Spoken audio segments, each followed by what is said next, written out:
vale na ni kalau na ni sinatambul na kuwa ro ni kimami vakatiki te kimami turanga na vika keve tandala ho tumo buru turanga ni sabak lapa ni sala kala kana mo ni kimami ni tu turanga na ni bono ni baro te kiongo ena ni mami baro te kiti turanga na ni rosa ni sala ni kalau ni demu wat ni kimami ni bulan kimami tu lagi ni kina kimi lore turang dona mati valunganga sian raut turang nang unida oiro kimi sa kadiva oiro era yalandina oiro rendingi taki me kimi lele turang ni kumku ni kelu okana biri kana ya mata turang tumbiri kimi turang me kaku indoni bang roda mena lore kimi kima milora itu ranga ene bola milonga la ini kima misa sal soba kima misa royu si mi kima beri kima ni kato itu kita bukan dulu turang ene boni awu tambongo ene bitumbir ni alumni ni awu tambo kima mimasu siapa laya tanah dari tisu mana ni misoro ni memang bulan di nandong.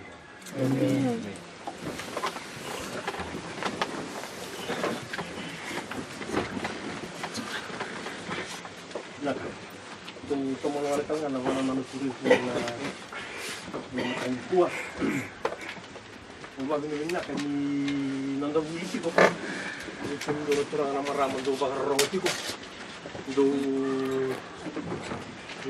mani waset ko may sona vakasa mabimbisan kasi ni ko sa nung sa tipo basta waset ko to may itu kan kasi muli sona na vanana no ri awa galat kue bimbi tengah dalam rumah kami tu na terayan sebenarnya itu tomana sarap kami untuk udah nasi makan ini. Ay, namun tu mau tamu terus talen skill yang kena wasi tu semua kabitu.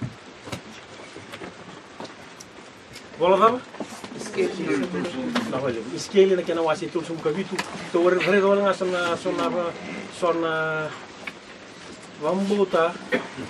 Sawa si chulo kami itu kan sini pun kau sakabang ko. Sarut mo kento wanda na buito nga eh. Kana sa katangan yung dua na claim ta ko ya. Misaya do ke nararamay. Na kito mbuni wasa ni kalong. Ndo na tiki na turin nila ko dulu maka gila bata. Lewta na kabo to ga. Kila. Turin kila mo kita. Eh? Kau ba na kwali mo na ka ni alotam. Ya kibi ke to. Era nong to may sombo ni mata ko na wonon di baro ko na ko. Eh? Isi keli tol sambu ka bitu isi keli tol sambu bitu ela tikina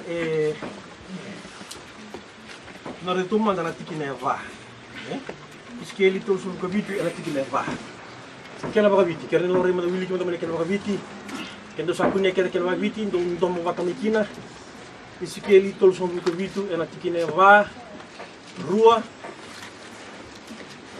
tol. Sekalian moia pulsai dan kusuya mo kakaya. Kita dono sui mama. Dorong ada nama spesial. Tuna valeu. To vita na troti mo na sui mo kambol se kamati. Kamati. Ya tuni bango na tuni bango viskel me professor iberna sui. Ngai na malani bosa. Nikalo viskel me banda tabirna sui. Lava. Oh, ye dry bones, daba.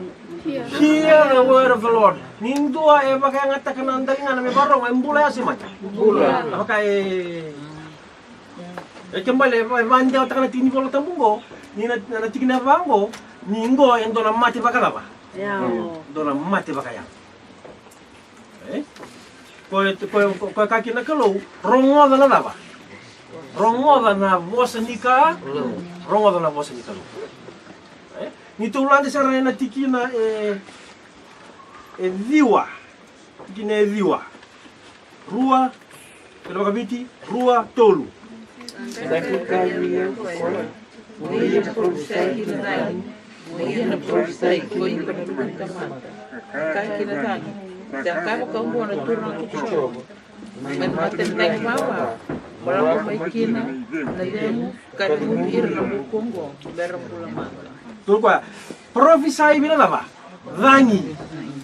Prophesy bin namatay ni dangi. Eva.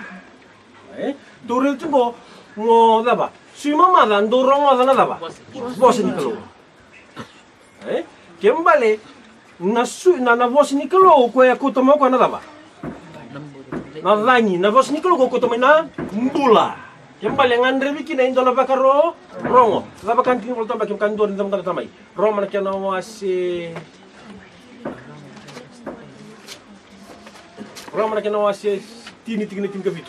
Wang butas Sarah na pakambote na bakarong ena la. Na bakarong ena voz ni kalo.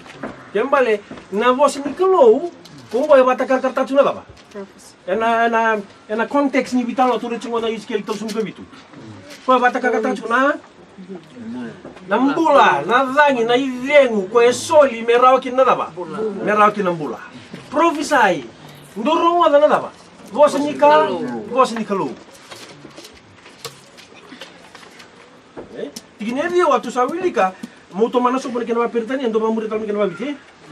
Then said unto me, prophesy unto the wind, prophesy son of man, and say to the wind, thus saith the Lord God, come from the four winds. Kembali, melako mai bina mata ni tanya ba? Eva. Kembali, na movement mo, na kena sabi ni kaci menduring ko na nasong tulo kalo, ibiti nga. Na mata ni tanya ba? Eva takakarto na ba?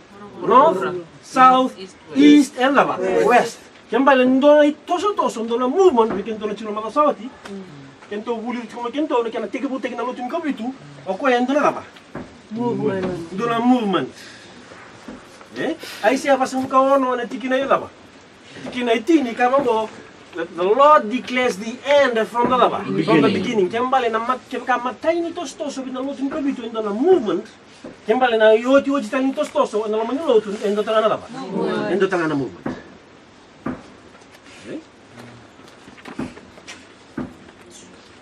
Yang paling dalam movement ko ay natari dito ko. Yang kako na kinmatay kita ulit yung makasawa siya. Na movement na ako tiguti kinulog ko bigay indongan na mo siya. Tumo in different daw. Nations in different languages. Yang paling sa come to one mind. And andongan na methodology yang samanta kay buru-buru tahu loko. Kalau movement ko tuloy wala chika na kumulilingo. Ako ay sa ni movement ay Witi. Ako siya ni bosa baka witi ndondo. Ko na duindi da ba. Bosa baka France, baka Germany, baka South Africa, baka Somalia. Wesi buru-buru ke satu kina da. Na movement ko to lewe na culture, sa ministry ko to lewe na culture kento. Pacifica to ko Tonga, Samoa, Australia, Tahiti. Tu revengo ni fulfill tiki na prophetic da ba. Gospel ko tu na bakte lang kana wasibida. Tinka ba ena tikine? Oh no. And I saw another angel flying in the midst of heaven, having the everlasting gospel to preach unto all nations, kita kina languages, tongues. Kembali na tugu-tugu minakango. Siya ngayon turo ni Vangingo tanga enan duangan na ba? Duangan na ba nuwa? Duangan na bosa-bosa. Sendo chunga ni bosa-bosa kaya kaso nanon tu ito kay ni chunga may Amerika tu bosa nga rabiti. Sendo chunga ni bosa-bosa. Siya bosa babiti nga bosa babalang. Na iwala tambo chugo na nandui da ba? Nandui bosa-bosa. Kembali from the four winds, iba kan dinan talendo tali iba kan dinan mbula, di mana nanturit suna mata Saudi. Ni da ba? Buru-buru tahu, na buru-buru tu. Iyo kaya makay ko nang wili ka na ay siya na kaya nang wasi tingkan mo dua. Iyo ko nang gerida, na iwoti tingkan niyo ba nuwa, ibig. Ayan na, ano ni Beyo wasa? Ayan na, ano ni Beyo wasa. Na iwoti kaya tingkan niyo ba nuwa, na yado kira na itubo kaya ni kalo, may nabi sa iburu-buru, tibu may Amerika, ayan ang galida mabando chubi. Ayan na, ano ni Beyo wasa. Ito nongo, ayan nakaroon niyo nga, nandun to katalikin na lingana na, nakaroon na ba? Nalingana. Pero kung na isya, kinawas tingkan doon. Matutulong sa.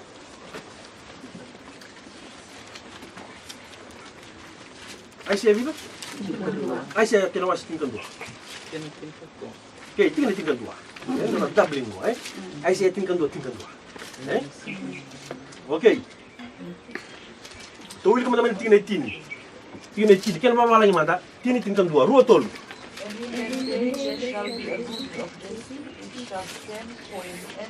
Of the people He shall lava. Iyo. And his rest shall be glorious. Amen. Laksombu. And it shall come to pass in the day that the Lord shall set his hand against the second time. Ano mo diya? Ano mo diya? And the Lord shall lava. Set his hand again the lava. Second time. Kimbal turut sungguh rulo lava. Rulo tostoso. O Israeli makayango ko sa Israeli makayango. O Israeli makayango. Ortut pwede trabaho lava. Baru tanga. Ortut saliyado man na boda may kades mania.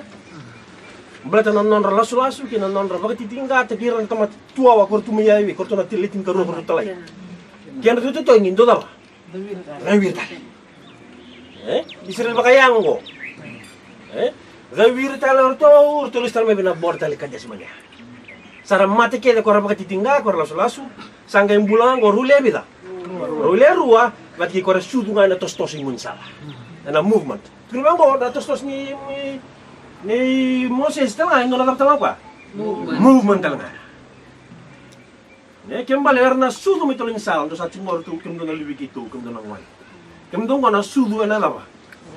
Erna lava rango. Era ya sama ikenai. Na bunu butuh doga tu kina sudu kina wala. Kamu butuh sing do bikin tu masing biaya kina. Tu biaya kina. Kalau bikin dona ngasi. Dona ngasi tu lihat dulu cungan rumah. Eru cuma bikin tu lalu tu makau cuma ruang rua. Ya kami lesson bapa kuli mu bikin tu sih. Ya lesson tangan bimbuli. Kait, iko uli kesar bawa cina tingkan dua ya. The second time to recover apa? Apa? Yang bahasa bos sungguh mana kamu? Remnant, na iba tahu cuci apa? Kena mo na bobo ni kawan ni kon apa? Ni kon elewa. The remnant of his people, which shall be left from the Assyria, Egypt, Cush, Elam, China, and from Hamath, and from the Tali, and from the islands of the seas. Kembali, Bili kami nonton kamu matelio. Ni saya do mengo na islands of the seas. Oi ko sabun do apa? Oi ko sabun do anjing gitu. Amen. Na lebu ni bu balik tunggo na lebu ni tamata dan turi dira lagi tunggo da bara singin dingi ta kina dingi gitu oi ko kia don tamata yo. Bala siang tu manangan kilai lolo bi rasar tu menam buin na sal memori. Ne tu na kalongi la. Le ba kaya ngate gitu sen dingi tigi ko tu na nona. Bi bara ramata. Ela que ela não me vai botar tu na prophetic gospel. Itu tu cuma ni saya tu cuma ndoten me na islands of the seas Fiji, Tahiti, Tonga, Samoa. Não quero saber que na message batong. Dona simbol ko naman ting dong do ba ko naman nila. Don simbol do sana kirim do la ko Tahiti do lebih Tahiti. Do kuning beli ko la kun do beli kim do study. Kanga man kata na kalom do study do manta na methodology do. Kalom na ko ci ko nga. Na bono bela ko. Ya turu cungo, ngo na winding iti na kalon na sa nando ka talako na lingana na kalingaw na. Karoni ngo. Kembali ngo to sa di talmay na karoni reformatory. Karoni reformatory. Okay. Emphasize talaga na point ko to sa chimera. Kembali na movement go will be worldwide. Kembali na vani may na natuira ke si Jesu Kristo nga bakit ko ngo nga nona bosa. Tunggu hear the word of our Lord. Betul kau nganggo yang nasulian apa?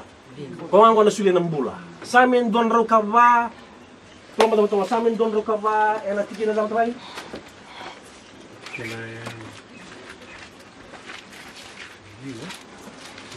Amin. Ini.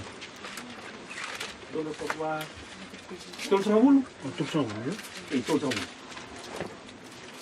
Tol sama buka, rosa buka diwa, tol sama bulu. Kena baka viti, wili mana kena baka viti, rosa buka diwa, samen don rokava, rosa buka diwa, rua tolu. Isa dia naman tamni, sangga ilanga. Ayo, Isa ko to kana non review, sangga mati. ayo. Kahalista le mekuso. Okay, tu sarnya apa lagi kaya dengan mati ngumun ko? Ersa ko tatan nai lengo, nai lengo. Nayalo, nalabataya ko suli ng bula, nayalo tabu kinabuas ni ka, nabuas ni ka low, ko si hutu nga tu kinambula sa kautani, tingin terus muka dia tu sana apply tak lagi. Siapa Dono ya? Oke, tingin terus ngulu ra rotolu.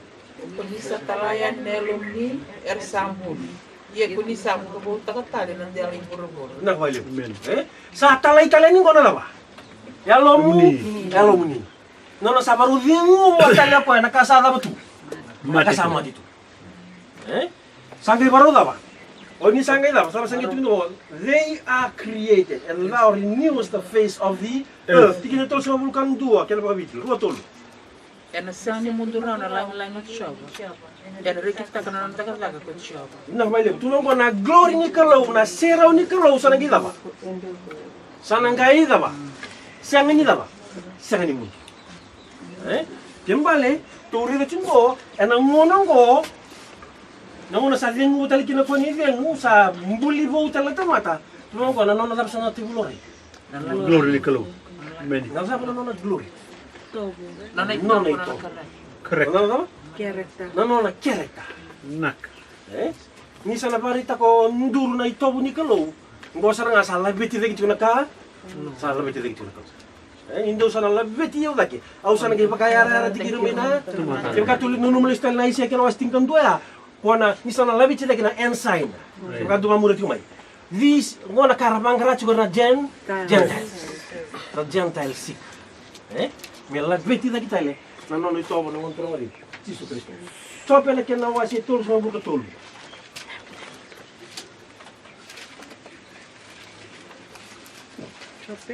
Topele ke na wasi tol so buka tolu.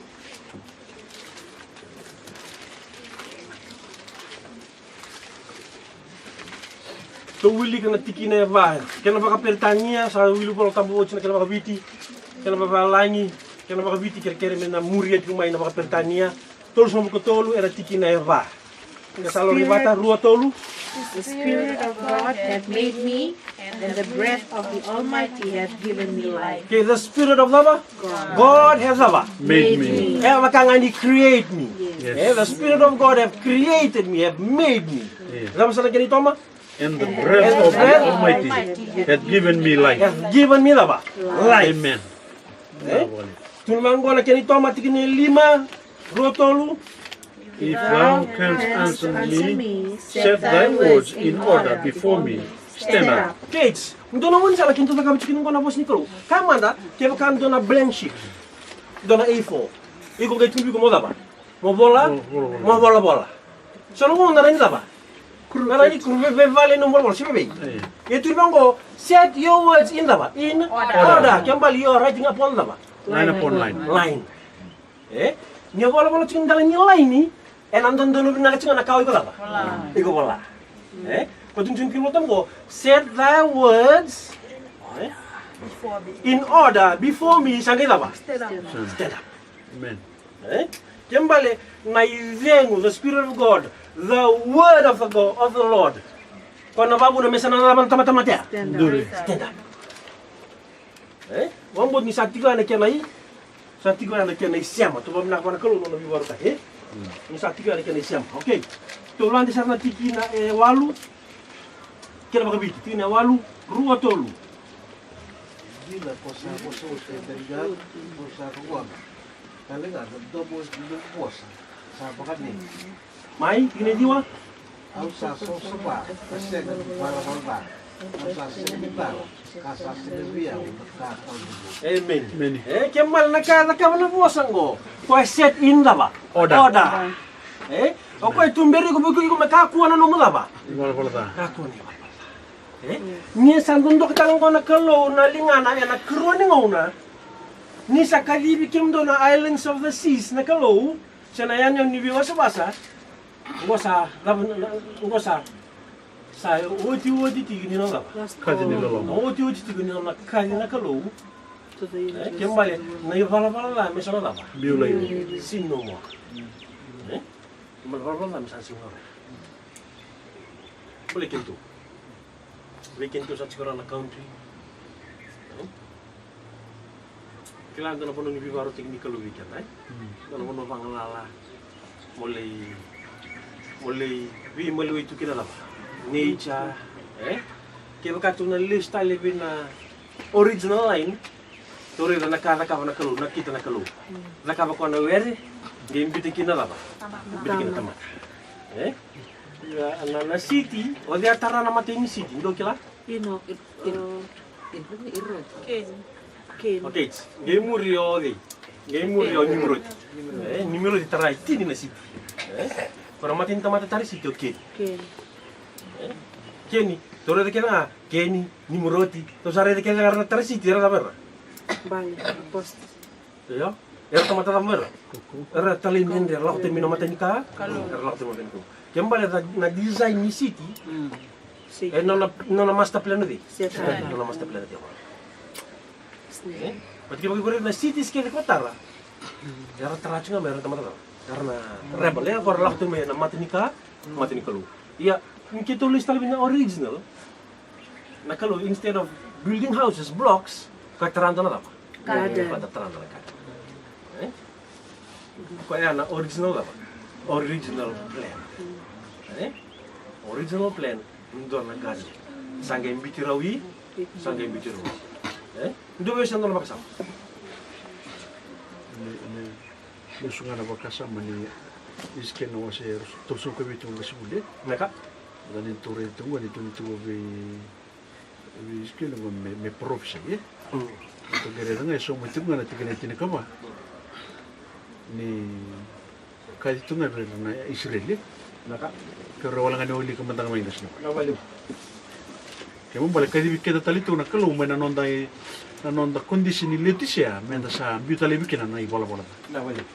Tigini tin ka ba? Iya tigene ka ba? Naka. Olu kali tigini tin ka ba? Terus untuk bitu sa wili sum kumya. Kira-kira ni wili kay na tigini tin ka ruwa langsung. Donu.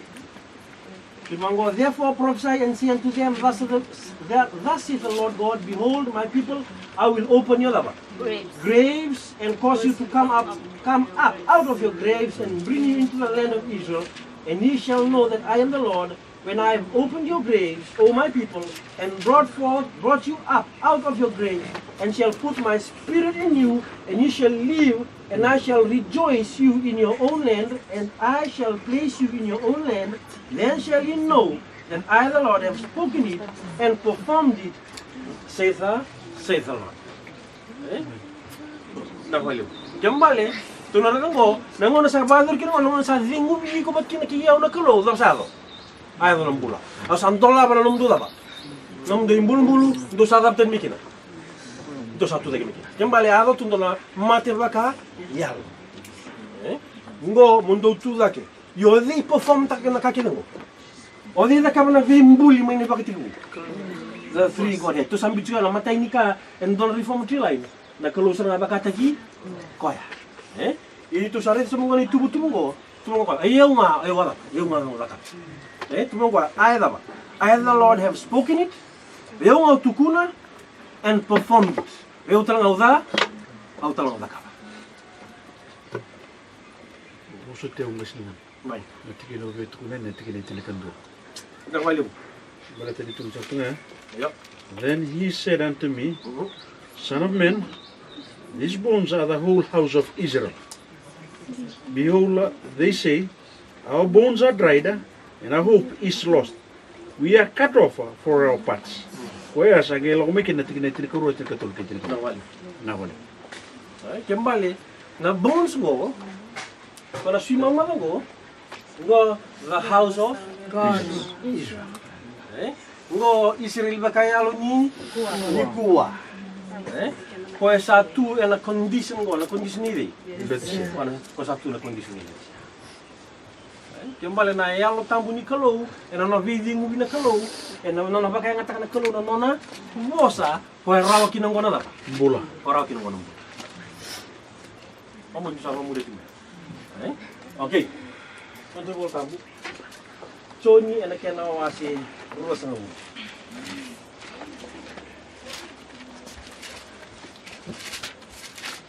Choni kena wasi vida. Choni kena wasi ruas ngawu.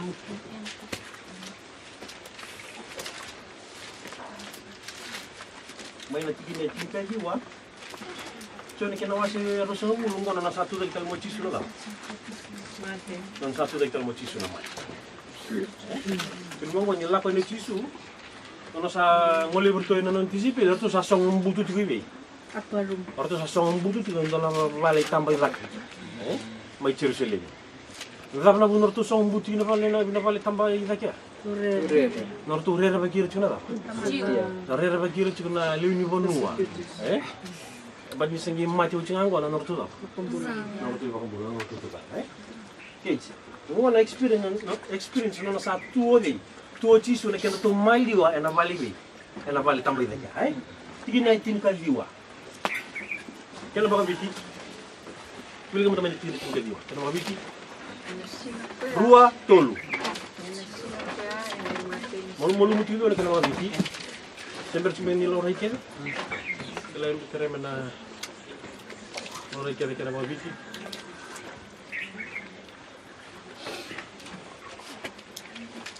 Choni rosa ngulu kaya natikina rosa ngulu natikina tin kagiyo keren na ngulu kawan rua tolu Yan sing ko na, yan matay sing ni Wiki. Isa ka mai, kanisa sa ng tulakato ko ni Mara. Eksaso ko ni Watkir na tisepe.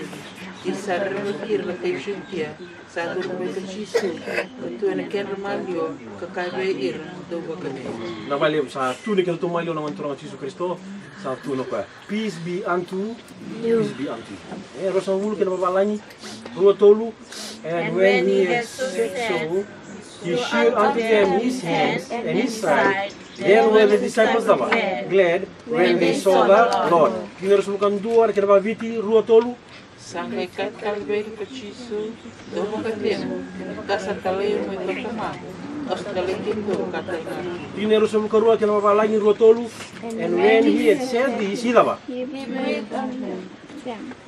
Lako? And they said unto them, receive the Holy Ghost. Okay. Mambut nito sa pamuli sa luwag sa mga Okay, ito naman ko, nangono sa tukul ko sino ko berto, peace be unto you. May baka nga sa taliyo mo tamango o natali dito nga. O natali kendo dito nga, gito mo ko sang gidingo mo ko berto na dapat. Ko sang gidingo mo ko berto na dapat. Orto tisipir to libi. Orto libi tisipir. Okay.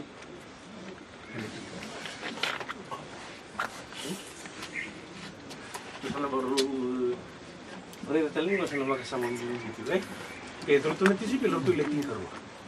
Yo, semua apa? Namun turun Yesus Kristus nggak dapat apa ya? Gidingu boko bertu na yalo, gidingu boko bertu na utam. Udah na quotation tak main raya. Bertu na vasta di Bible, orang tuh nari quotation cerita. Quotation. Ya kau cuma na quotation go. My Spirit of Prophecy, Volume 3, droni peparunan rawas ng mga katul. O willi ka wala nga. Doon na magkasama siya. The act of Christ. Na act, na bata ka po Jesu? Breathing. Ha? The act of Christ in breathing upon them, the Holy Spirit was a few drops. Before the Pentecost. Ito sana parang windango. The act of Christ in breathing unto them, Holy Spirit was a few drops before the plentiful shower to be given on the day of Pentecost. Kembali, don't na few drops, don't na plentiful shower. Terus turun. Kembali, don't go. Go. Nanguno dapat go, ada ikan tinggi bol tambu.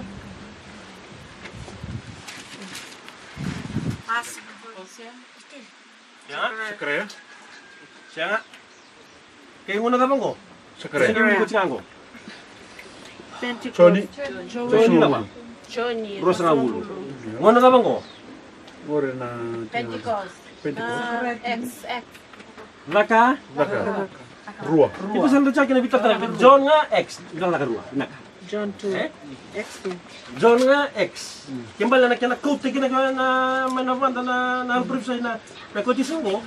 The act of Christ breathing upon them na Holy Spirit was a few drops before before the plentiful shower to be given on the day of the Pentecost.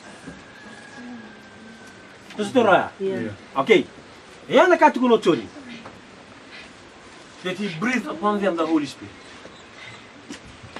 Kembali nona breathe tako ko bertu na tambu kembali ela na yala lo turu chumi ka ko tu sare semua mata ini. Mati. Waktu saya dapat cukur tu. Mate. Rere kurtuli dapat cikina. Kurtuli buni cikina. Kembali lo rating ko na apa? Lo rating ko na mati. Sandila. Nona gay breathe tango orto ko bertu. Ngo sabar unduri nona apa? Susulut. Ministry. Sama-sama. Tomata. Ayo, sabar undur mata. Sabar undur nona isong-isong. Loto. Nona isong-isong. Au taro. Na isong-isong tu tak. Efso. Ina ka bakaliw. Ano ba, that's good. May. Siya na taong ko na vidin mo biyo ko, kin balang ko, ang ko na tamata na mua bowl nga. Binaka. Naka. Sana sinirere, may bowl nga to. Will spread the gospel. Alright, naka. Okay. Binaka baliw na po India. Nanu menasar tuna po India. Tuan, taro tarang mo yung tamay tuka na mga search. Busin doon bubak sa mata ka. Ang mulaw siya motorin ko, sasang-sanga muna, mulaw tinga. Ako lang ito sa mulaw giliti ko. Ako sa turingir tumival na no, asya elit ko tamay tukan. Tarang mo. Sasimdoy na numucho.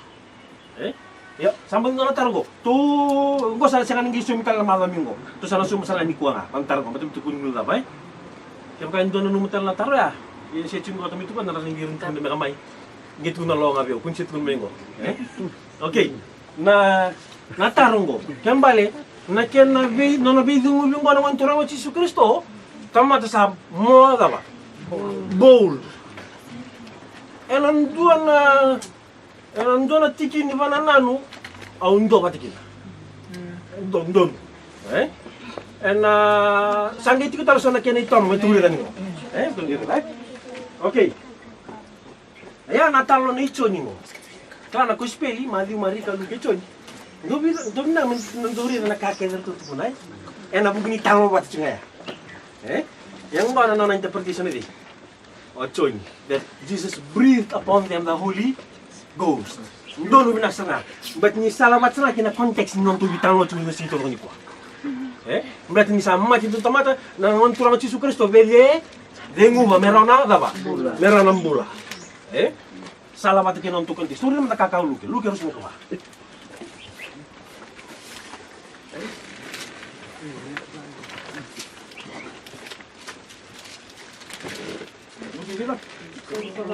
Luke harus mo ko. Kalau apa tengah, nanong sa tuka. Tahu apa tengah. Ya, untuk tanya wala nga wali le na kaya tawo takulu.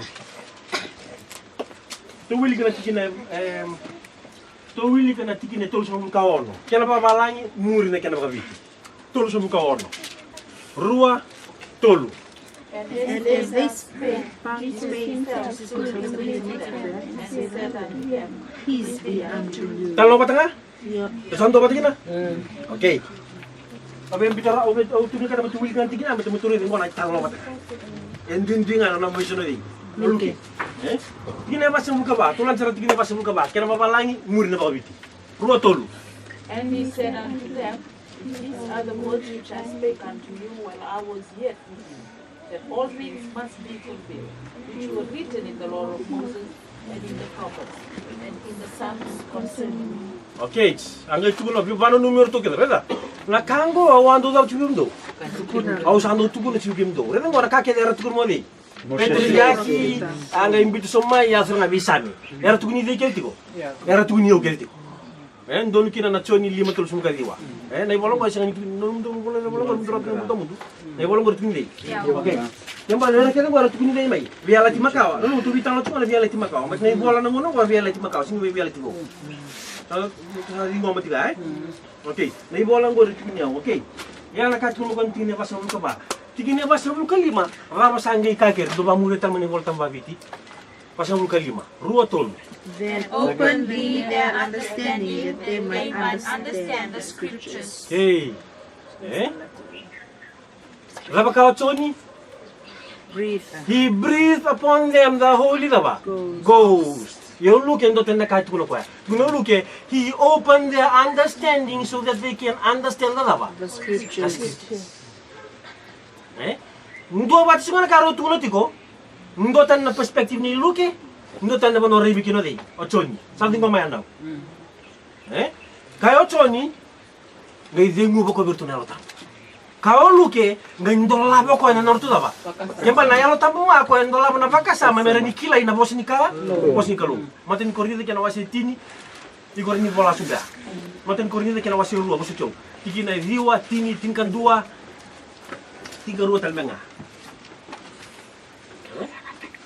Kaya cuma kontin mo tambe ni na yalo ni kalu ko daba. Ko ba kasangara na bi katito bunika. Na bi katito bunika. Kembali mo kilao iko na vikati tomu ni kalo ori rinda kababi ko na yalo ngani kalo kembali na baba ko mati tugo era mati tugo na baba ko eno na sain kila tu na bosi ni kala lo na ena bi sung sungulot ni ko usu chau nyu do butongo esanan tutunchi ko sa siang mai nei daba sa siang itu sa ndu tu na kai bono tu sa bon tan durong ada iya baik ni sasyang na laba. Sasyang na yalo ni kalo merinindo bate kla na bikati to muni laba. Na bikati to muni kalo. Kendo nta mate tu lagi bina tu na make sama santi usra ko membiung ko mesama ngara ko memang ngara bina bono chiki na yal ni kalo. Bina bonua e ba malal ti chiki na ti to muni no na bosa na ka. Bosa kalo. Pombo itu satu rawa. Jerman male. Ni ko chicken to listal me na baka sama mo na banan turil tingo. Kembali, this was ilava. Few drops before the lava. Plentiful shower to be given on the day of lava. Pentecost. Kasi loro ni tuno antara ka. Naka may. O baka sa mata katik na. Nagbarong at tuno nabuli. Ni depende sa ni tuno may balata na bule. Kila ninda o lebo ka sa tati o nabuli to ka na mata kan baleta na bole ay siya na waini. Wala siya ko to namataka ko to kram daro no kini sa duru na waini sa biwa waini biwa ongo baka santa ka tiko na tukutu kwanta buli de tiko ngo membaleta na teko na lak mini lotu na movement na 1945 ya na kana may kilitani na gay taratal na kaloy na kana matentu si ko mi tukutu ko kenda na kilay kenda bilaka kine na baka buna na bold no to tuda kimenta foto ni tukutu Ina wali. Ninda kila ninda kaviri na nendo na naki sai kendo kwanda kavi. Ina wali. Ponga ya oge. Dona. To sa build up tingo ela bananan ko sa chugor. Ko sa simber chini se to ela na bold. Perspective of it. To se tara tingo ningo na sabe dingu bina daba. Ke sa tingin turno ng Yesus Kristo sa dingu virtu na daba. Isipin. Kembali to sa kilas ro kinto na isong songolot sa baru daba ko. Baru to tu sa terus kami ngomong na original line ko tu yang belecive na reformati line ni. Kembali sa veiling mo na turang abi Yesus Kristo berto na tisipeli. Kembali ni song-song sa baron duri, song-song tu apa? Sa wasi cuma ana song-song tu Efeso. Batala song-song tu Efeso, kung kay dore na timeline ko nduri kina song-song tu Efeso, na yang bakit apa?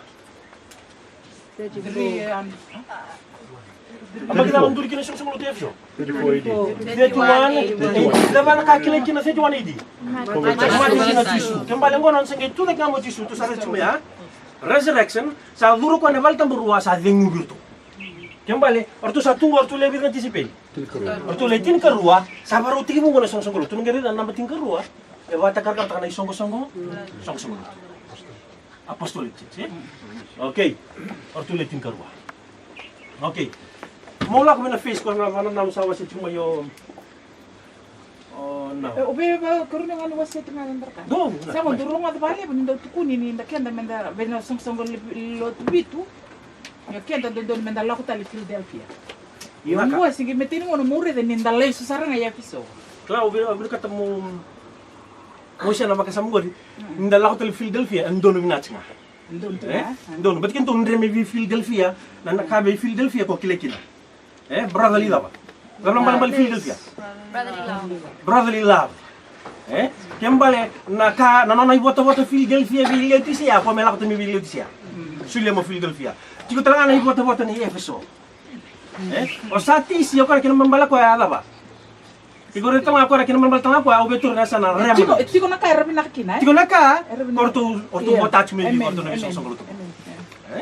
Ya ono emphasize yung focus, kento tu la focus lang apa lebih episode. Ya sember tu lang kita na kuni bowl pagdiwas sa sila. Okay, tulos tayo na skill kinawas tools ng kawat.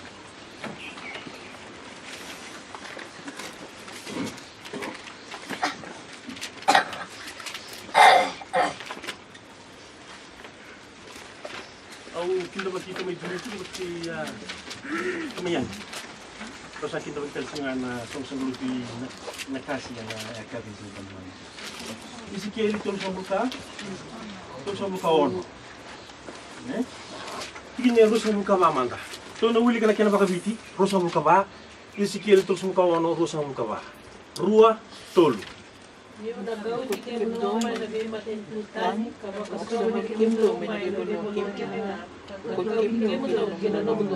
Okay. Saat mana bukan nak keluar, indo lebih bakas soko, indo lebih bakas soko munti ke bata. Simul lebih dunia lilai sim, Ini betul lagi dunia. Saat kamu nak keluar, indo lebih bakas soko munti ke bata.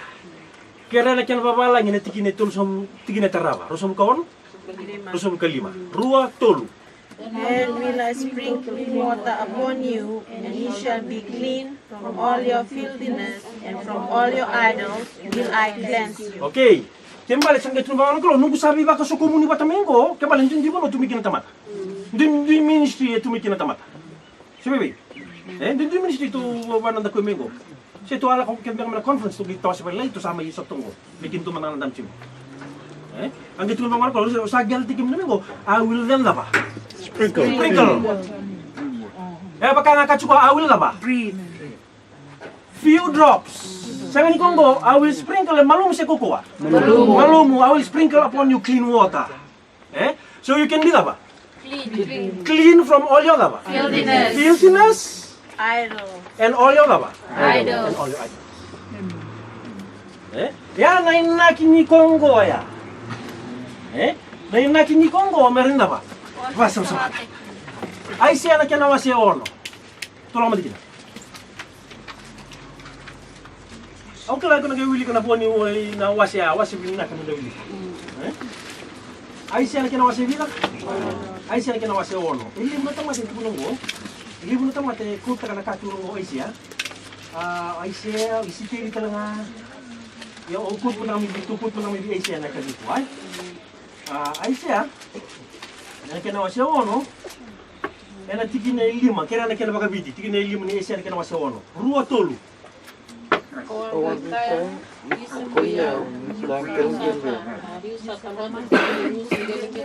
Yo.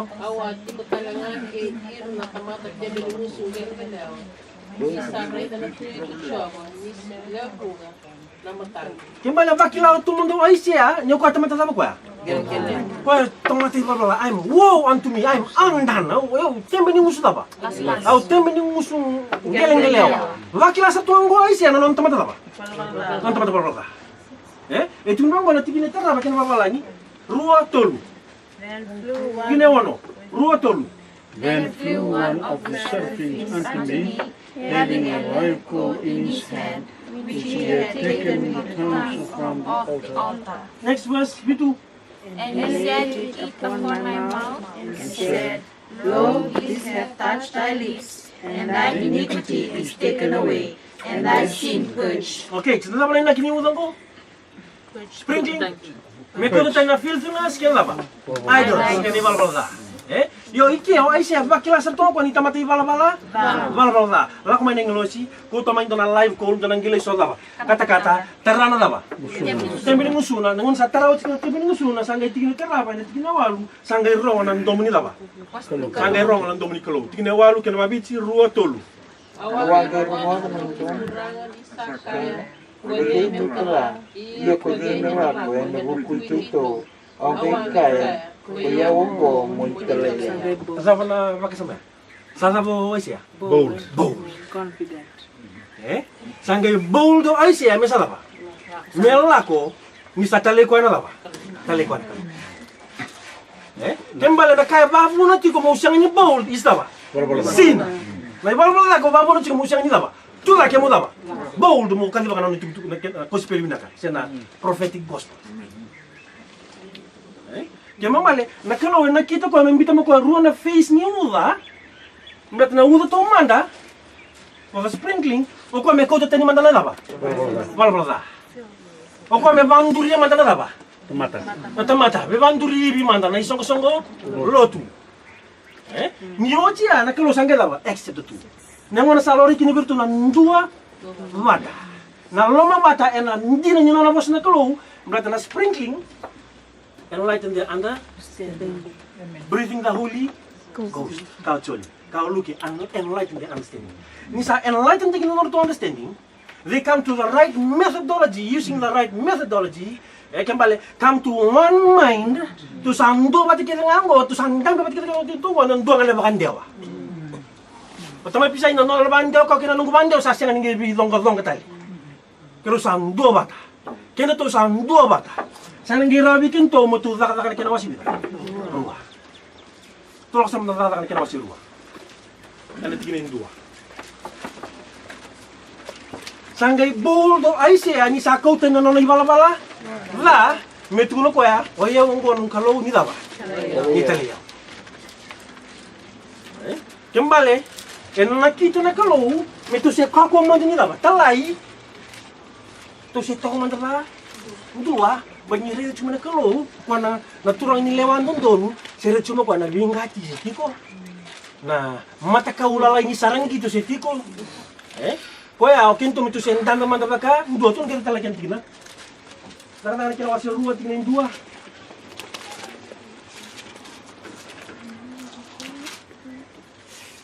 Ruwa kira babalani, ruwa tolu. And when the day of Pentecost was fully come, they were all with one accord in one place. And the mighty, they were all in one accord in one place. Ya kaya ko lande lesu ena tikinen na kena wasen dua mona wili ketu to kana wasen dua rabar tu takabati. Mas masu totally. They were studying. Aida. Kembali nonto wili tingo ngona katu takabati mo kento takabati mo. Studying. Meturi ni reda na mbimbi ni kala kama na vosa ni kallo kona selo mbati roya kina nonto daba. Mbula mera ni baka sabata kana nonto daba. All scriptures is given by the inspiration of God and is profitable for the doctrine, for reproof, for the correction.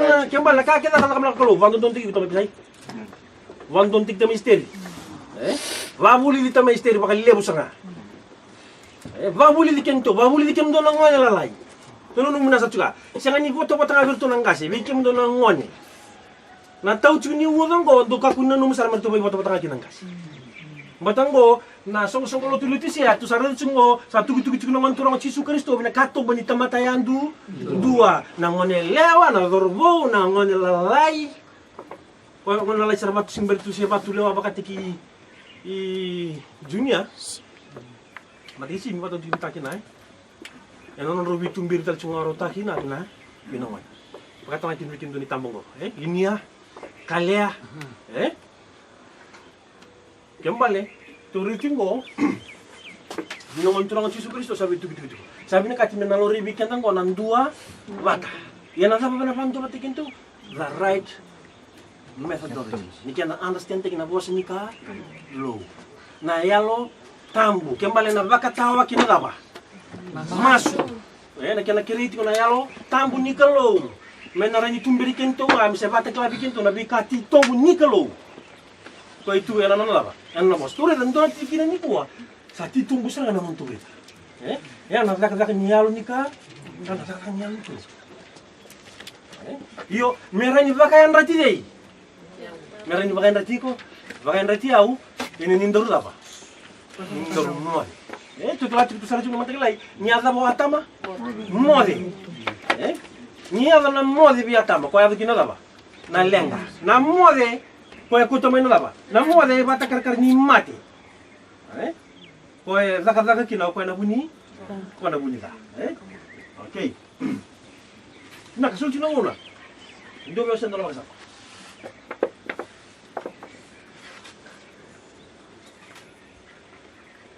Okay. sasa ka tuto mana ti. Wana woni bio siti ko be wasa ndorka pasanga ne. Tulo ka mo de ski. Wali ski. Te wer toro dora kana yala ki tisu. Wada tisu Kristo ana ka bata ko na ka bata ya dongo. Aya dona separation. Aya dona separation. Ali ta sa tisu dona separation. Kendo sa bulir tumingo na kana ndon mena conditional. Quando non mi ha dato nessun sogoluto, Nicolo è una battaglia di Simona. Quando non mi ha separato come vedi, man from the Laodicean church. Terus ando pada kinto, itu sang ni belewe na ni sogoluto di. Laodicean. Okay, tu rin Simon, dai. Tu non mo tipo. Bir na point bimbi tu rin tumia. Masa duri ta ka tisu na yalo tambo version ti sepeli. Kimbal me sanduri na no ni sogoluto na ka. Sanduri na sogoluto na ka. Tutela nangona sanduri kini sung to dona kana meda lang mai sibi. O Paula sola ko viva matei mai. Salah sanga men temor, salah sanga men ngata. Nona sanga po men nda ko na sung lutu nika. Lo. Ana al bakati na lomana. Ana al bakati na lomana. Siang ni na al bakati na. Tentu sana wili ka na magdala kana was tinto dito na kinai kinka limo mambuta. Inanganga na lani. Matikir sa kajibir sa dingta kikirna yalo kena yalo gina isikeli na kena wasi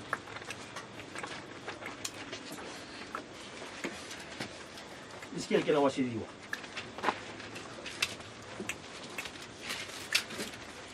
ring do man de taw tamay isikeli kena wasi diwa na taw ni ka ba Vendre nga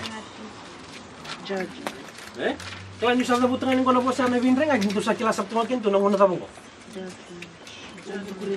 Nanong tubuli tumay, nanong tubuli tumay na sing tabuli ko. Vindre nga ti, to sa to matanyang eh, taro yung madame daba. Bela ko madame na yung lusi may bay. Natida ki, kwada ka ba na daba ko ya? Kwada ka ba ko na vindre nga ti. Okay. Tulak mo dikita.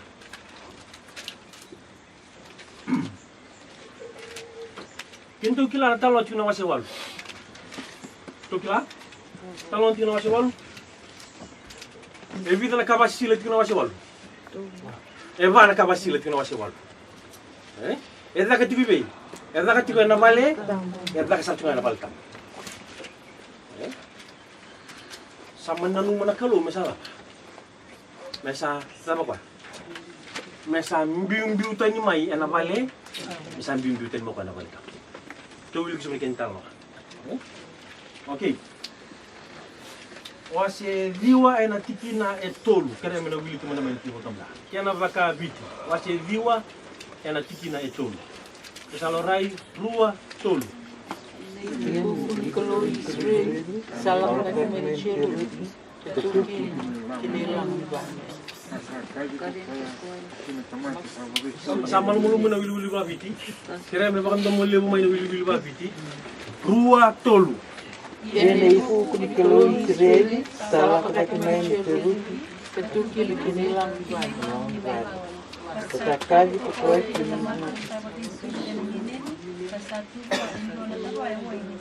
Bina balik. Ibi na bono ndon metuki na kalau bina balik tam. Na yuko kuni kalau siya glory of God. Ibi na bono ane balik tam to metuki.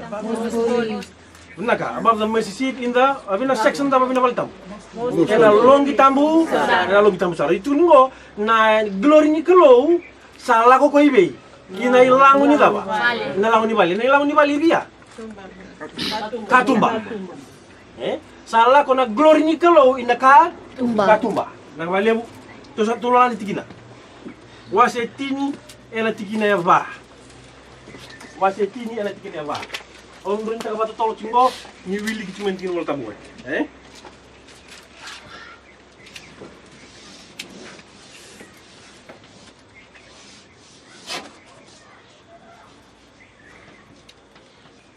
Main kela baka biti. Rua tolu. Kasama kasi main ukuki chuava main cheruki tinajara ni lang ni vale. Kasado rua suna vale no. Ia na loma ni vale sa rua. Tinajara ni ukuki chuava. Okay. Kembali mai ke usam bitu mata sta. Nanona ya huku kuna kalau sana nona glory sambil bimi ke salah ko binila ko ni daba. Lawan ni bale tuki be na tu east. Ali toki. Mindo sa machigulo mani bale salah ko binakatum ba sa daba. Abaro duru tumba. Baba makin to naman lele ingiti ko. Titingkatu beli selmai. Yang gua glory ni kalau sana nona huku kuna kalau sambil tamai nona itiko tambu salah ko yung matanikatu. Wasi tini tinggal tolong tu sawil koti. Kayak nak balik ulang sarna wasi tingkan dua. Wasi tingkan dua nanti kena ruas sangat bulu ketul. Kena babalangi, kesaloran kena babalangi. Wasi tingkan dua, nanti kena ruas bulu ketul. Rua tolu. And the glory of the Lord went up from the midst of the city and stood upon the mountain which is on the east side of the city. Nah, malebu kembali, and the east side of the city. Tu kira dona apa? Dona ulu ni ba? Uli banua. Sambil bimi kena glory kalau salah itu ke be? Uli banua. Okay. Tore naman tayo na uli ni banua labang kotok na east side of the city. Sekarang na kena wasi bida.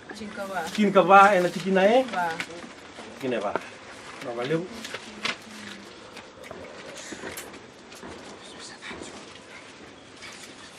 Aku kira anak kena babalangi mena wili kimai, kena babalangi kita sore terus ke bamuri mana kena babiti, sekarang anak kena wasi tingka ba, enak tiki neva, rua, kesalorai, kena babiti menda tu jadi tengah nonom timul tambu tu bamuri kimai, sekarang 14:4, tu beres na uli ni banua apa kau cikgu natu lagi, rua tolu.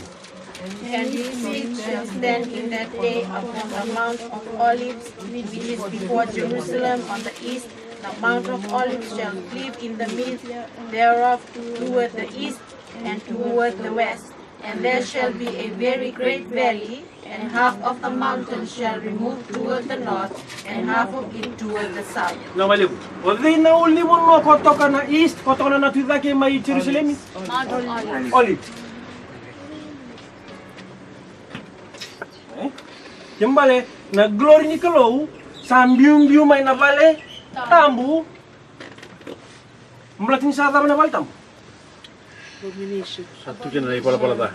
satu kira na ka ba kada ba Kabasila. ba na ka ba kasi sila kini ka ba ti ko sa lubo tikur to binan na ba matin singa porto sa lubo tikur to na ros na buka lima saya suka ba suka lima terus sa buka lima nan bete ina natui laki wilan application turin da ka bakina Ndona application oble kata metuturo na kabani kabasilongo orto na vilu tak sabara bitunga ibe. Ijibita. Bata na ibola ni Isaiah. Odi kintu wilu tungo iskeli. Na bol ni iskeli ko na lewili kana wasi tulso buka ndua, wasi tulso buka na wasi tulso buka ndua. Tumongo era sabara bibe. Ijibita. Na kasa dama ngeta kabna kalobi ijibita. No mongona ubola tuga. No mongona ngewilika. Ngeta bata kabna kalobi ijibita. Lagi baru saya Baru saya cipita. Membalo cipita bancar barra bicubi ko erna laba. Tamata. Erna no buta, erna buta mata. Obetur application ya. Ai sia talangan kena wasi tul sombu kama ko sala veir sala ba. Laku icipita. Laku sombu ibe. Laku sombu cipita. Obetur application ya. Me kabani kabaka? Me kabani kabasi. Yang don application. Dona rule le William Mila, cinta wana rule le William Mila. Endos tanah lu berusaha, tulu ko erna tamata na kali baka na ikatuling lo siya na bata tahu cuci mo na erna baka nga takatan na rule William Mila. Yang dona rule William Mila ngo. Ruan na bata nono tubo ba yarni bata ka tanga na sandi.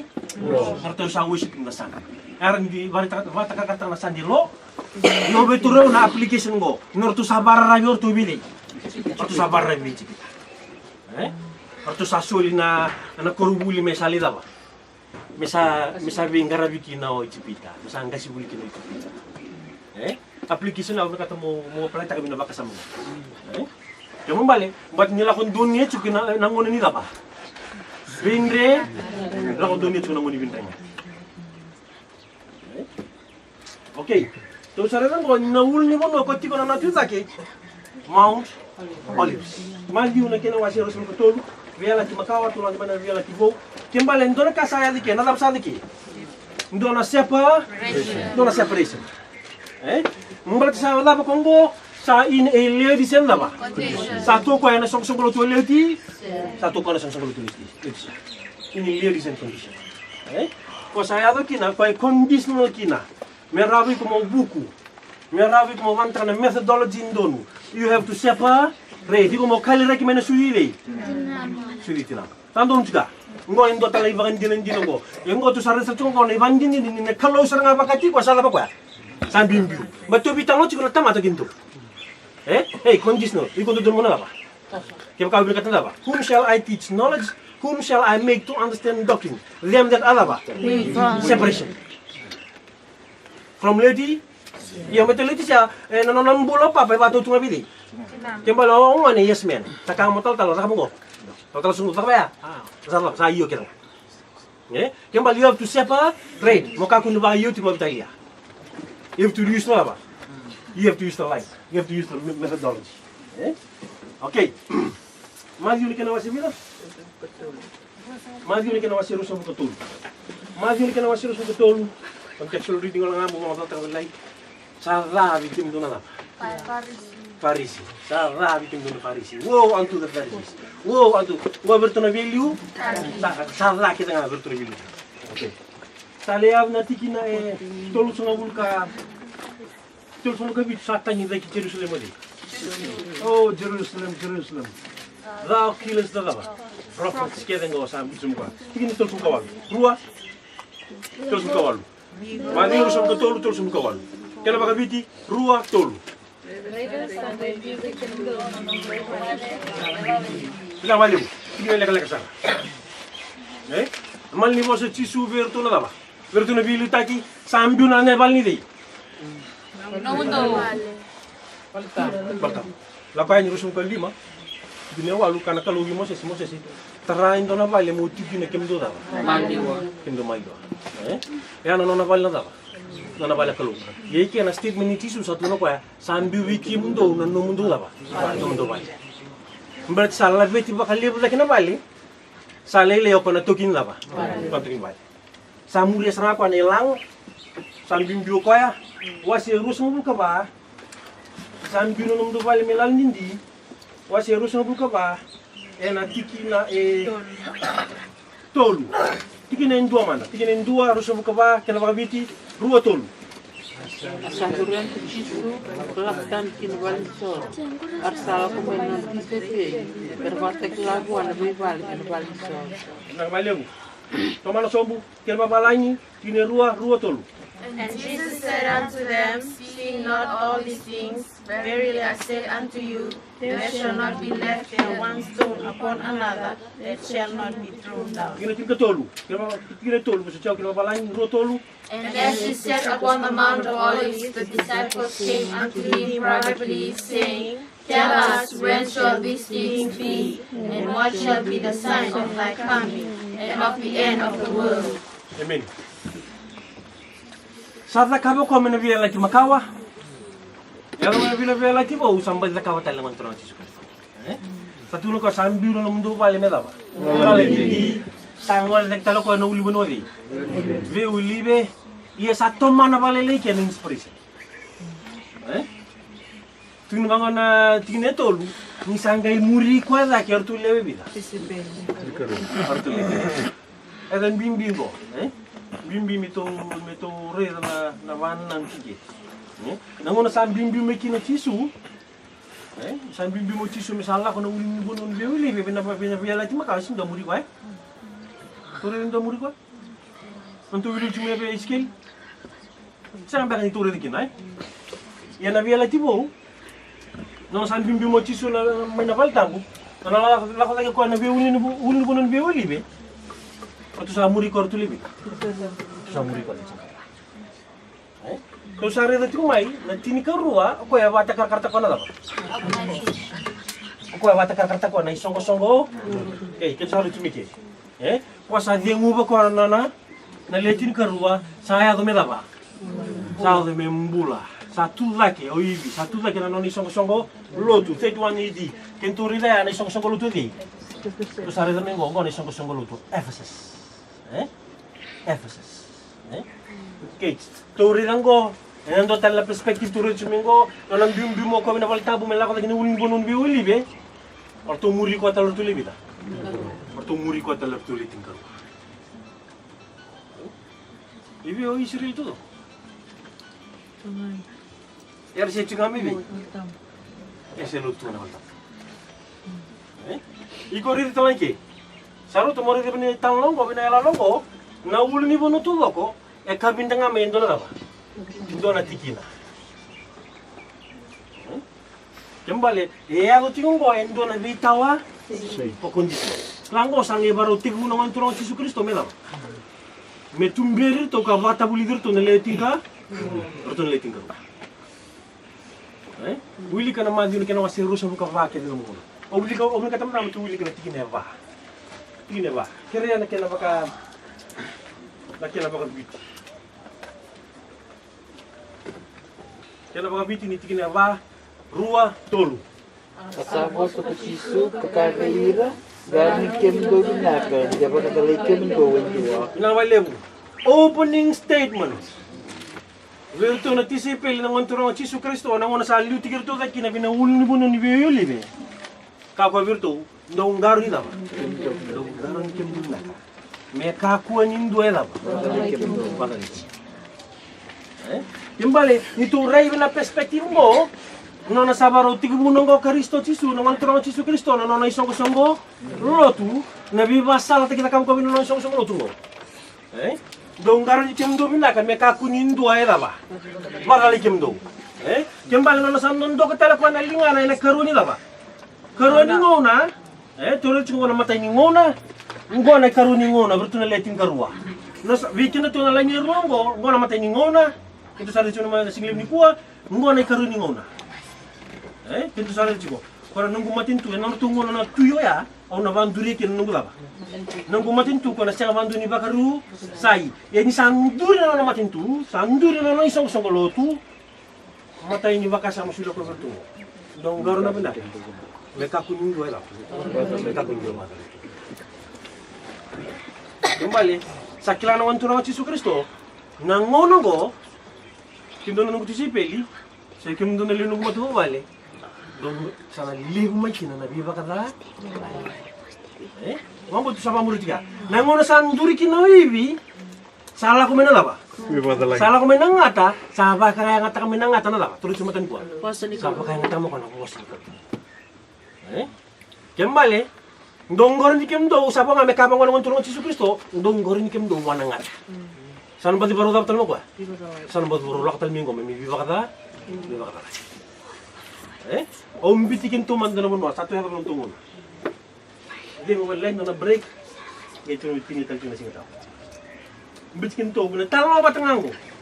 Kung talo tango maliw, over nakatalo tuture na ba nakatalo tango mari. Talo ba tangang ko? Rol ni mari kana kena wasitin ka to.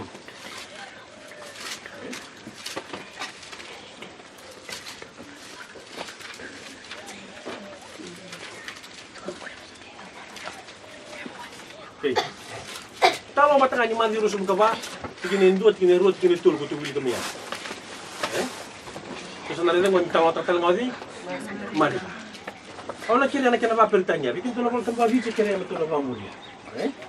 Okay, tiginin tinggal tul, betul ini kutu ramai kya na similarity. Mana kaya tu buat tigina. Tiginin tinggal tul, wasi tinggal tul, nanti tiginin dua. Kira apa lain, wasi tinggal tul, nanti tiginin dua. Rua tolu. And as he went out of the temple, one of his disciples said unto him, Master, see what manner of stones and what buildings are here. Okay, ako na Ito salah ko tumibin na bale. Tambu, ano na sa tulo ka usambi ta nonom do bale medaba. Lalandindi salah ko na ko ni ko no ibe.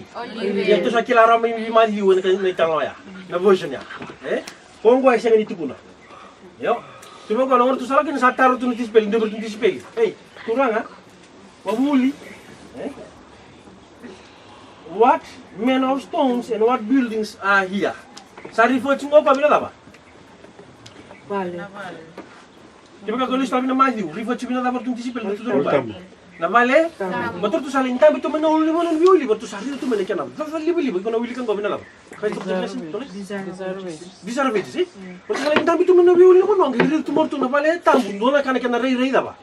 Betul kilang ortu saya kan vale tahu orang yang rusak kan lius baka rumah. Kau aku tu tolong kina. Tu nabi bata kelabi gitu. Na bata kila ni sada dah mana bata cuci ni dah ba. Bata cuci ni. Iya, twofold analogy na kabarta naman turang si Kristo. Nalaba. Siya nga talinindo na ba? Tuyo nalaba. E natala na ki, keri. Iyo rongo na unsa la imbito marika na tigini wala tambo na tigini ruwa. Au keri amena wili kena kena babalay. Au keri kim do na bakabiti. Ram da kanindo pa muli na kena babiti na do makata kibi amundo rongo da mata na kena babalay. Kena babalay na tigini ruwa. Sa tau sumaleso tisu na taraya. Tigini ruwa tolu. And Jesus answering said unto him, Seest thou this great building? Apa matanya kya? Seest thou this great apa? Building. Salah cuma bital logo. Sa plural cuma bital logo. Sa siang ni kona building kongo. Sa baka seest thou these great buildings. Ni bantai tangan apa sangko this. Wanton tu kau bikin dona tulis tu cai. Iyo. ESE kembali apa? Lebutik. Seest thou these buildings, these great apa? Great buildings, there shall not be apa? There shall not be left one stone upon another. That shall not be apa? That shall not be thrown down. Quotation. Quotation. Quotation kau cuma bina Testimonies to the Churches, Volume 9, page 11. Sang ini coincidence ya, volume 9, page apa? Page 11. Kembali ke bekas tumbal yang tak suka nama bekas sama ko 9:11. Kumai na volume 9, page 11, yo we kota kamayo yo, we na live sketches, nroni pepa 411 paragraph 5. O we kota kamayo. Kami kata mo na wili ka, si Berindo ng tundi. Bato sa narita sa akin na pamatata, nanguna na babina ng to history, e na ng to line yung to, sa ambiyo tisu may nalaba. Wala tambu, may sala ko kaya na wili ni bono di. Siya nothing laba. Ito sa rin sumotin ko, sing doon ka, wow, tumbi na sungang babina line, kaya ng to line talaga to, doon ang una, sa ato kinasya reason, sa ambiyo tisu may ibay. May na vale, tambu may sala ko na wuli ni bono ibay. Uli ko muna. Hindi kami di karat sa bulta mabalay ni. Hindi urita na boss ay baka yung attack. Mando na kami bina boss ay baka yung attack.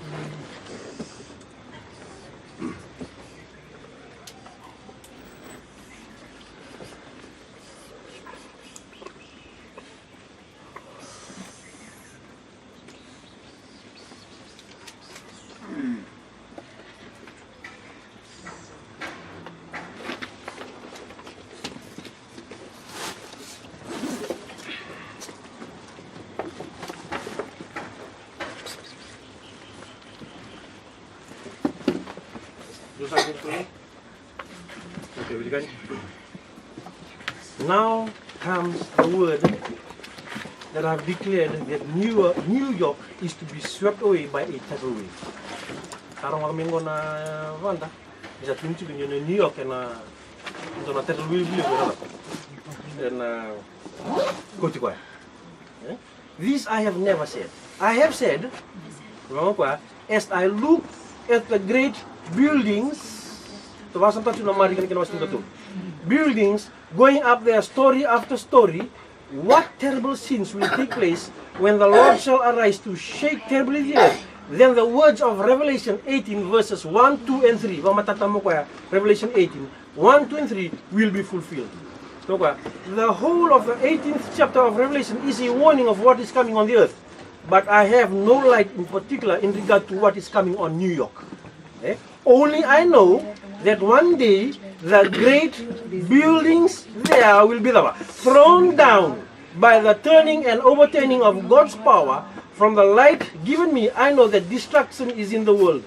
One word from the Lord, one touch of His mighty power, and these massive structures will fall. Scenes will take place, the fearfulness of which we cannot imagine. Okay, Tore naman na nakianambale, bikin to sa Andonia nakianambale na buildings, na great buildings maybe, New York. Nakianambale, wala ba ndotan la batu ibi tatangi yabo? Sianga. Wala ba ndokila, namunon do tuki na nguna yadu kinaya? Claro, que eu tô no bem onde eu tô, tá mata. Antes tentando, claro, na kita na kalo, na tamata que buru me dava. Me kila. Na que não balho dei. O New York, the great buildings in New York. Na America na que nós temos todo o kutak sa to great buildings will be dava thrown down. Na sanga talingin do na ba que dava. Ebo, que ka tore de ni ko na foundation, ko ndam bitu no runa tawango, sa dava tu. Ngara le butu e den. Sanggar le butu. Sa bos tawa kini voltam. Ai sian kena wase tol sa bul karua. Ni nan bitu na kaya me den. Men non rabano tu ngani sarabano na lava. Na bulan. Lai sarabano enja. Kembali siang talingin do na batu ya lava. Wita tanggai. Mevo. Ena talaraki ken. Somu ken. Kembali. Keu sambita biki no to na non to reformatory line en do na wimak. Koe na kita na kalo, me rida ke te pandu di. Bura. Me rani bakayan rati di. Me rani bakayan rati to na ngone buli ni daba. Profesai, siang walang ay biti. I bura tau, bako. Mertu sakila. Ni sakya na ngono go, may namba kita ba? 9/11. May nangona 9/11, runundul ka, dua. Sati bimbu na ngoni turang wali. Si Kristo may be. Eu disse mana sistem ini disse mela ko na wuli bono di. Bibili. Kembali to sa wuli ka tukana kana batu tu batak me bimarika. Yana tikine ba ni madi wasir son ka basa ka sarang ko ya. Kembali na runundul kan dua, to kila kendo to. Na masati bubi ka di binaka. Tibu bi ka di binaka lusang bijikin to na lain ko. No na bi ka di binaka lo siya no sa na kalo. Sabe Denguba, tu ngi siya mateliti ko, maluwa.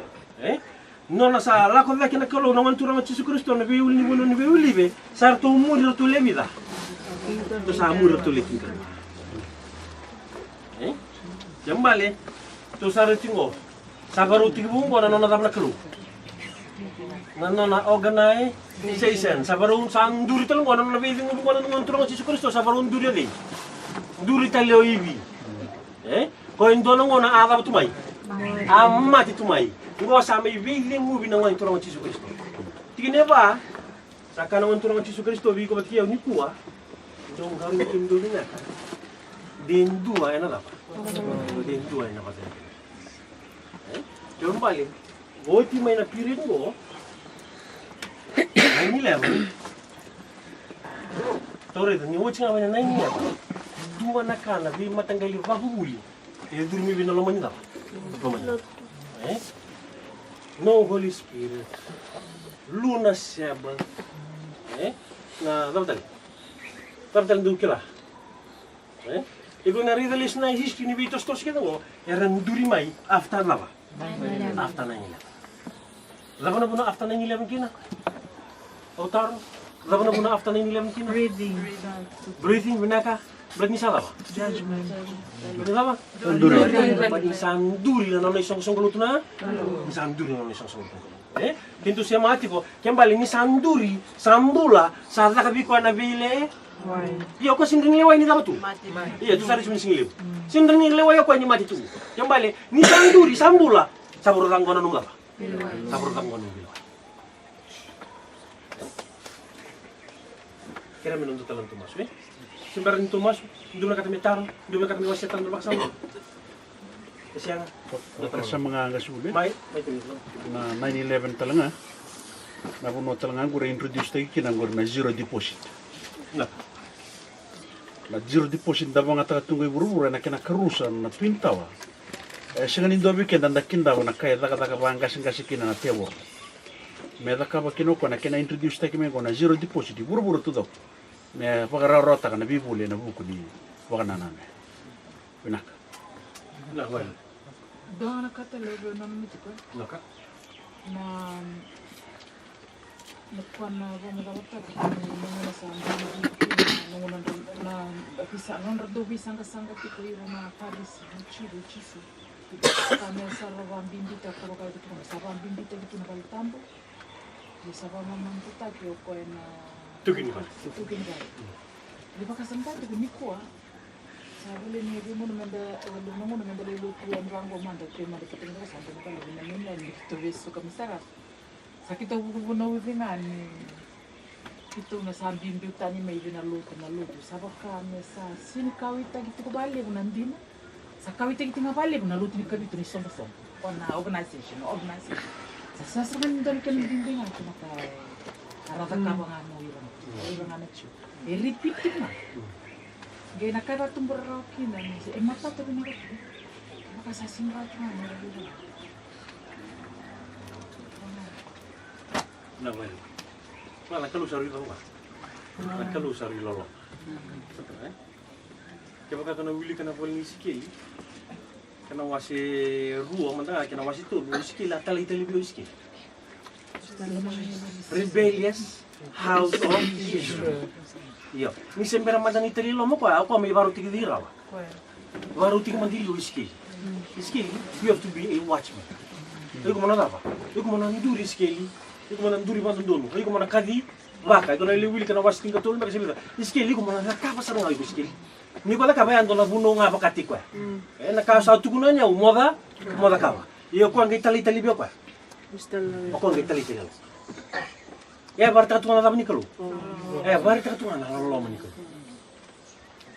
Kembal na kalu na sulit tala ko indona daba. Indona opportunity be ira tale kora se leri ka tu ngelo maya. Na sulit tale be indona daba. Na chance. Ye mena ya ya. Vi mena ka bara iskeli mena daba. Na kalu mena me baru te ko tu mata. O ko me kanya mandilio ko na daba. Na ibo ala pati kana wili kana wasi ro kana wasi tuli ako kanya na daba. Kanya ni bola. Kami dan gina. Klan ni ko stad na mos ko le kami dan gina. Ana kana methodology ndon. Na kana kinturu chikana mother sa wachina. Na method na binin ni ministry tungo na biba ungi katya tambu bi ko monare da bi na ministry ngo kandina. Kento sa rel chikana may na mother sa na prove ni ko na ministry dina. Daba sa chintol ka sonon dono numa. O kana worldwide different daba. Different languages, tongue, naka totally. Kona line upon kona mantang na methodology ni line upon line, ile sa mantang na precept upon precept. Ile na ministry tu. Siang nindo mantang na apa? Line upon line. Kembali kona mantang line upon line totally. Precept upon precept na valeu kona daba. Kona valing na chat. Don we. So na ministry chungo siang ni valing chungo daba. So na ministry chungo valing chungo chat. Iyo kona toranga. Ndo tibu na daba toril chungo na masawachi. Rundol tim kawalu, al tim dengan go ibiti. Ako ando meti umo ko na time of the end. Nada mo so na prove ni ko na ministry hindi na baka lo ko ay bibang git kinelo tambu mo dizen tara ngon din na ministry. Ngon din na tamate baka ngati ko na ba. Ngon din na tamate baka ngati ko na ko. Ko tu bitang tik matani ko. Yang go so na ba. So na proof. Fine. Really kind of quotation na maybe 23 decade. Maybe 23 yo. Na. Tambi mo do balmelang di. Greatest need, Yep. Where come even a great controversy for the one. Men cannot with impunity reject the warning which God is in mercy sends them. A message was sent from heaven to the world in Noah's day, and their salvation depended upon the manner in which they treated that message. Because they rejected the warning, the Spirit of God was withdrawn from the sinful race, and they perished in the waters of the flood. In the time of Abraham, mercy ceased to plead with the guilty inhabitants of Sodom, and all but Lot with his wife and 2 daughters were consumed by the fire sent down from heaven. So in the days of Christ, the Son of God declared to the unbelieving Jews of their generation, your house is left unto you desolate and amid you. Looking down to the last days, the same infinite power declares concerning those who receive not the love of the truth, that they might be saved. For this cause God sent them strong delusion, that they should believe a liar, that they all might be damned. who believe not the truth, but have pleasure in unrighteousness. As they reject the teaching of his word, God withdraws his spirit and leaves them to deception which they love. Kwa nabono ang sibuli o kare ni mea uli kana kotisine. Moleta. Kaya ka enda na senga ni nakinda wana vika na takabna teboro moleta kintu sabe sa sandure. Sandure na lutu. Ano ni songo lutu eh. Ia ena liustal mekina na matenga ni katu are tu mena matagalilai. Na matenga ni profesa eh. Rongo na bi meda kitunga. Ia tu sare talmo ni oito tino mudmo. Wa batu kana takitalikina na bwana nanungu. Ia na dilution na takabuko ya ndagere na kena bi matangali. Ela como que na introduce tag me kina ngor na zero deposit na kena bi matela la italeso ka doriti kina na tamata tambia ni ene indale ni vata o toti ngono mele daba kina na be ka kede ya viranga na muri ena ulibunwa ko ngango o raba kilatiko naka ena viva ro tek kina na kalu ena bukuri no na bosa ena bukuri no ni sokulut ene vata o toti ngono bina bole Turun chuna punya kotisina sindor kabu. Takut tomo kana ni noa, nalai ni noa, nalai ni parama, nalai ni cisu, gitu untuk paling jelas dis. Jembal na bata uci setengah ni lah. Bata uci setengah ni. Iya, pengar tu baru terntisipin. Ni ngono ngelu tu bertu ken na urto mul, atau akali-kali tali bertu. Tutul istan lo. Jembal talo kiskeli, talo terntisipin go. Jembal na opportunity na sulit na kalau na lo manila. Tu masuk lagi cuma nonton bercuma menurut. Tu masuk lagi tu. Odi na apa bala cuelo na yalo tabu ni kalau nangono iko na karya ni kini nyo sambula takatu. Bati kung kay karya ko sa nyo karya to. Sa ko kwa isya. I am undone. Ko situ ni bala. Yung ko sa na baru karya ko ni sa na ba. Sa bold. Masala karya ba na bosin kalau sa ndondo mo karya ba na bosin kalau. Berani sa tigi tu numla. Tigi tu numbo. Mesulit ang dona chance bertumbuh. Kalau lo makin tinggal ni kalau. Dasar negara ini ni bola tamu tu apa? Doa nak kait tu. Nalo lama itu. Datang lagi mas.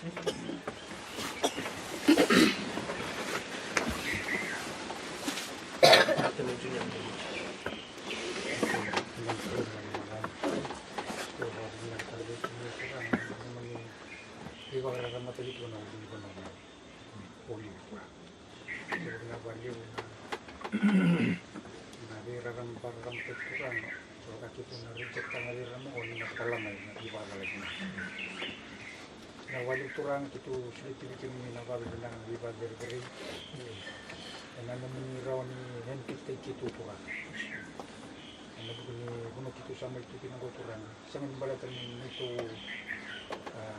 kila kabata mata bahkan namun ni bos ko sa hindi tigil ko naman tamatan sendiri itu bulo na puro ano itu may duty kinang kita na namitong bulan ko kinibigin tay turang itu turang itu na serta katungan naman mga turang itu pabinabalik naman ibang tarming tamata yan ang ganun naman yan naman ito mo marami cuma ni barang matag turang itu sa kare turang ni tarang naman itu pakilakati ng turang marami ang turang may resulta ka turang na niman yaloy kiman turang marami kiman luwikim ni katobat kiman marami turang ni pakaruting bawat na memang beraturan itu dua turang, cuman kan bakapakan dua turang, cukup bakan tu boleh minat kerai. Mereka baru cici menafkahkan, jika nak baru cici bala cici bulan dua, bakan cici airna murid turang. Karena ini kena kami masih nak cici. Amen.